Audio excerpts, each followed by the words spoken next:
A solução é dizer não pagamos. Exatamente. Ora, Portugal tem que ir recorrentemente ao mercado. Ainda hoje foi feita uma emissão de dívida para garantir o cumprimento dos nossos compromissos. Sim. O que é que aconteceria no dia a seguir? Então eu faço a pergunta ao contrário. Primeiro, quanto é que nós devemos? Ninguém sabe. A quem é que nós devemos? Ninguém sabe. Porquê é que nós devemos? Ninguém sabe. E não só ninguém sabe, como os partidos que estão no poder e a Troika não estão interessados em que o povo português saiba.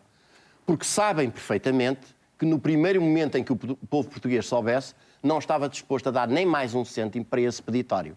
Essa dívida resulta fundamentalmente de três coisas. Primeiro, por uma estratégia completamente errada que fez com que Portugal aceitasse destruir por completo a sua capacidade produtiva e transformar-se num país de terciário de baixa qualificação, ou seja, de call centers, onde os nossos jovens, sobretudo os jovens licenciados, acabam a dizer os números premiados à lotaria por 500 ou 600 euros por mês. E, portanto, um país que não produz nada é um país permanentemente endividado. Em segundo lugar, essa dívida decorre do dinheiro que foi sendo enfiado para tapar os buracos das trafolhices jurídico-financeiras das parcerias público-privadas, que são um magnífico negócio, que consiste nisto. Quando há lucro, vão para os privados, quando há prejuízos, é o erário público, isto é o bolso de cada um de nós que tem que suportar. E, finalmente, essa dívida resulta dos milhares de milhões de euros que já foram metidos e vão continuar a ser metidos no setor da banca, que é precisamente o principal responsável pela crise financeira que nós vivemos. É preciso dizer com toda a clareza... Peço desculpa, não, é porque isso é a política do facto consumado. E quem não trai... O facto consumado é que temos uma dívida... Não, isso é a política do facto consumado. Se me permite, isso é a política do facto consumado. Essa dívida não foi contraída pelo povo português. Nenhum cidadão português comum... representa o povo português, eleito pelo povo português. Se me deixar responder... Deixe, com certeza. Eu sei que isto é delicado, porque os órgãos da comunicação social estão todos interessados em fazer passar a ideia de que o povo português não pode fazer outra coisa que não seja aceitar a canga e ir cumprir com o acordo da Troika. E já agora, permita-me, mas depois tenho de permitir também que eu volte ao ponto onde estava, chamar a atenção que dos 78 mil milhões de euros a que respeita o acordo da Troika, 12 mil milhões são enfiados imediatamente nos bolsos da banca. 30 mil, ou à volta de 30 mil, são para pagar juros e 34 mil são avalos dados uma vez mais à banca. Portanto, o dinheiro que vem não é para matar a fome a quem a tem. Não é para ajudar o cidadão desempregado, porque esse vai agora ver o subsídio de desemprego diminuído para 18 meses e com uma diminuição de 10% ao fim de 6 meses. Não é para pagar, para ajudar a pagar os medicamentos dos 2 milhões de cidadãos que antes do primeiro PEC viviam abaixo do limiar mínimo de pobreza. Desculpe, isto é desagradável de ouvir para o pensamento dominante, mas tem que ouvir, porque isto está a ser ocultado do povo português. E as consequências da Troika, do acordo da Troika, vai ser de facto a completa miséria. Os senhores propagandeiam. E quando digo os senhores, digo os órgãos da comunicação social. Propagandeiam o acordo da Troika como a salvação do país. Não. O acordo da Troika é o enterro do país. E se me permitirem, eu em 30 segundos demonstro isso com toda a facilidade. Nós temos uma dívida que não sabemos exatamente quanto é, mas os peritos apontam para que seja sensivelmente da mesma dimensão do nosso PIB, cerca de 100% ou até um pouco mais do que isso. Ora bem, para pagar os juros da dívida, supondo que eles ficariam em 5%, e toda a gente também sabe que as taxas de referência vão ser alteradas dentro de muito pouco tempo e, portanto, nós vamos pagar mais do que isso. Só para pagar os juros da dívida, a nossa economia tinha de crescer à mesma taxa a que é a taxa dos juros. Ora, a economia não só não cresce, como vai diminuir. A Troika diz que vai diminuir 4%.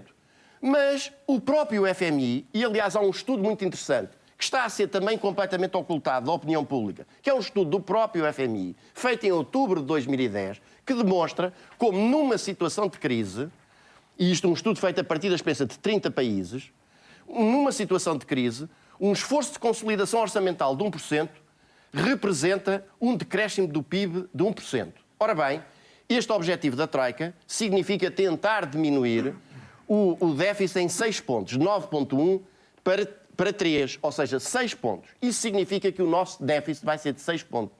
Como é que um país que não só não cresce, como está a regredir e está a parar desta forma, vai conseguir pagar sequer os juros da dívida? Portanto, o que nós vamos ter, e os senhores defensores do acordo da Troika, vão ter que responder perante o povo português, por essa responsabilidade de estarem a ocultar isto, daqui a 2, 3, 4, 5, 6 meses, estão a dizer que afinal as medidas não chegam e que é preciso cortar mais nos salários, é preciso cortar mais nas pensões, porque é aí que se corta. Porque, por exemplo, eu tenho mesmo que gerir o tempo. São 15 segundos.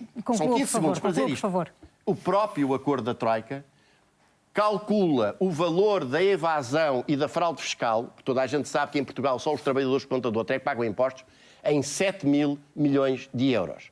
Qual é o grande objetivo da Troika de recuperação dessa fraude e evasão fiscal? Para 2012, 175 milhões. Isto mostra bem o caráter de classe destas medidas. Temos mesmo que distribuir o tempo, Pedro Quartino. De facto, a situação em que o país se encontra se deve, como disse há pouco, por nos terem convencido, e isso a responsabilidade é dos partidos da governação, isto é, fundamentalmente do PS e do PSD, que a entrada na União Europeia seria o progresso e o bem-estar. E, portanto, a agricultura, não se preocupem com isso, porque isso é com a França. E, portanto, os dinheiros que vieram da União Europeia não serviram para modernizar a nossa agricultura, mas sim para arrancar árvores e vinhas e abandonar os campos. Indústria, não se preocupem com isso, que é com a Alemanha. E, portanto, os dinheiros que vieram com a União Europeia foi para desmantelar a nossa indústria de construção e reparação naval, do melhor do mundo, a nossa metalurgia e metalomecânica. Pescas, não se preocupem que isso é com a Espanha. Os dinheiros que vieram da União Europeia foi para financiar o abate da nossa frota pesqueira e hoje Portugal, que é o terceiro país maior consumidor de peixe do mundo, importa a esmagadora maioria dele. E 2/3 daquilo que importa vem de Espanha, cuja frota pesqueira vem pescar nas nossas águas. Portanto, ora bem, a sua ideia é um país que fez isso não produz nada. E o que nós temos de fazer, e em que temos que apostar, é num plano de desenvolvimento da economia nacional, assente num programa de investimentos públicos criteriosos, mas que aproveitem e rentabilizem as nossas vantagens competitivas de partida. Primeira delas, a nossa localização geoestratégica. Absolutamente invejável e incomparável. Nós tínhamos a possibilidade, e temos a possibilidade, Portugal não é um país condenado a ser uma subcolónia da União Europeia, uma espécie de província espanhola. Portugal pode ser um país avançado e progressivo. O que é que precisa?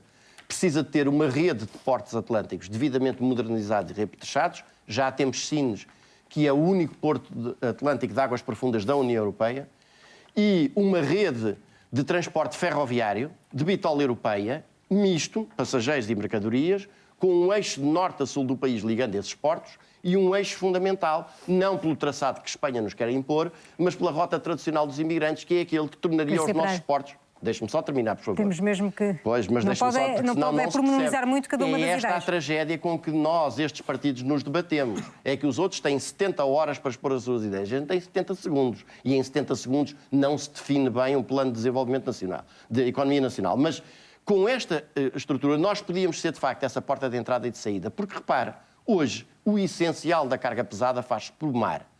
E Portugal é o primeiro país que todo o tráfico marítimo do continente americano, do continente africano e até do Oriente, passando agora pelo canal do Panamá, que encontra pela frente. Para isso era preciso que nós tivéssemos dirigentes que não sejam ventos.